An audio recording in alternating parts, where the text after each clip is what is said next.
Moi! Pitkästä aikaa teen videoa, niin teen tämmösen myyntipetsivideon uudestaan, kun vaan saan uusia petsejä mun kavereilta. Joten aloitetaan pidemmittä puheita. Ekana on tämmönen zebra hevonen, millä on tämmönen pehmeä harja. Ja nimimerkki on tuolla, siis tuo LPS-merkki.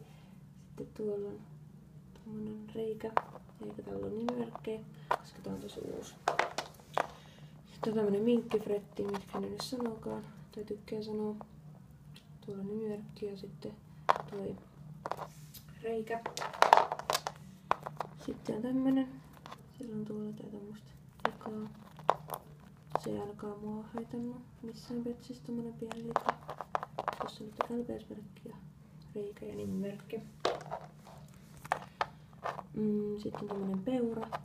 Sillä on nimimerkki tuolla ja toi reikä. Sitten sillä on tuolla toi LPS-merkki ja jotain likaa tossa on. Sitten on tämmönen kollea.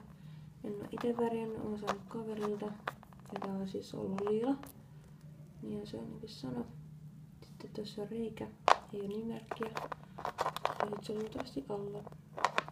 Mut en oo varmaan haluuko mukaan tätä. Ja sitten voi tarjota. Jos haluaa, niin sit se parhain tarjous saa sen. Tämmönen petsi. Kollea. Kulmaa tossa niin, mutta tämmöset pienet kulmat ei ainakaan mua haittaa. Sitten sillä on tuolla nimimerkki ja magneetti. On tämmönen. Sillä on tuolla reikä. Ja sitten viimeisenä tällainen. Tuolla reikä ja nimimerkkikin.